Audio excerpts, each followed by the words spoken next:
Hi friends, welcome to digital marketing. இதில் வந்து நீங்கள் மார்க்கெட்டிங் ஸ்கில்ஸ் பற்றி தெரிஞ்சுக்கணும். அண்ட் வந்துட்டு மார்க்கெட்டிங்கில் வந்து என்ன மாதிரி பிஸ்னஸ் பண்ணலாம். ஸோ மார்க்கெட்டிங் அப்படின்னாலே நம்ம ஷேர் வாங்குறது அண்ட் வந்து இன்வெஸ்ட்மெண்ட் பண்ணுறது, இந்த மாதிரி தான் எல்லாத்துக்குமே வந்து ஒரு மைண்ட் செட்டுங்கிறது இருக்குது. சரிங்களா? அது வந்துட்டு எல்லாருமே வந்து அந்த மைண்ட் செட்டை விட்டு வெளியே வரணும். ஏன்னா மார்க்கெட்டிங் அப்படிங்கிறது நம்ம வந்து இன்டைரக்டாகவும் பண்ணலாம், டைரெக்டாகவும் பண்ணலாம். சரிங்களா? இன்டைரக்டாக பண்ணுறது மூலிமா நமக்கு வந்து எந்த ஒரு இன்கம் ஆப்பர்ச்சுனிட்டி கிடைக்காது. இதே வந்து டேரெக்டாக பண்ணும்போது அதுக்கு பேர் டேரெக்ட் செல்லிங்னு சொல்லுவாங்க. அந்த டேரெக்ட் செல்லிங்கை நீங்கள் சூஸ் பண்ணும்போது பெஸ்ட்டு கம்பெனி அப்படிங்கிறத நீங்கள் செலக்ட் பண்ணணும். சரிங்களா? பெஸ்ட்டு கம்பெனி எது? இப்போது மார்க்கெட்டில் நிறையா கம்பெனிஸ் இருக்குது. அந்த கம்பெனி எல்லாமே ரன் ஆகிட்டு இருக்குது. அப்படிங்கும்போது பார்த்தீங்கன்னா நீங்கள் என்ன நினைப்பீங்க? ஓகே, டேரெக்ட் செல்லிங்னால் பொருள் வாங்கணும், ஆள் சேர்த்தணும் அப்படின்னு நினைப்பீங்க. ஓகேங்களா?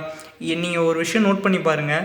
எந்த ஒரு இண்டஸ்ட்ரியில் ஆள் சேர்த்தாமல் இருக்குது. ஒரு காலேஜ் டெவலப் ஆகணும் அப்படின்னா அங்கே ஒரு 100 பேர் இருந்தால் தான் அந்த காலேஜ் டெவலப் ஆகும். ஓகேங்களா?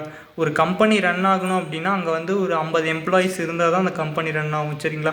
இப்போ இவங்கெல்லாம் பார்த்திங்கன்னா இன்டெரக்டாக ஆளை சேர்த்துவாங்க. சரிங்களா? இன்டெரக்டாக ஆளை சேர்த்தும் போது அவங்களுக்கு அது தெரியாது. நீங்கள் ஜஸ்ட்டு போய் அவங்களுக்காக ஒர்க் பண்ணி கொடுக்க போகிறீங்க. அதனால் உங்களுக்கு எந்த ப்ராஃபிட்டும் கிடையாது. மந்த்லி இன்கம்மாக உங்களுக்கு வந்து கொடுத்துருவாங்க. இதே நீங்கள் டேரெக்ட் செல்லிங்கில் ஒர்க் பண்ணும்போது பார்த்திங்கன்னா நீங்கள் வந்து ஓனர். ஓகேங்களா? உங்கள் கையில் ஒரு பிஸ்னஸ் இருக்குது. நீங்கள் ஒரு டீமை டெவலப் பண்ண போகிறீங்க. இந்த டீமை டெவலப் பண்ணுறது மூலிமா நீங்கள் வந்து நல்லா வந்து க்ரோத் ஆக முடியும். சரிங்களா? இது மூலிமா நீங்கள் ஸ்கில்ஸை வந்து டெவலப் பண்ணிக்கலாம். கம்யூனிகேஷன் ஸ்கில் டெவலப் பண்ணலாம்.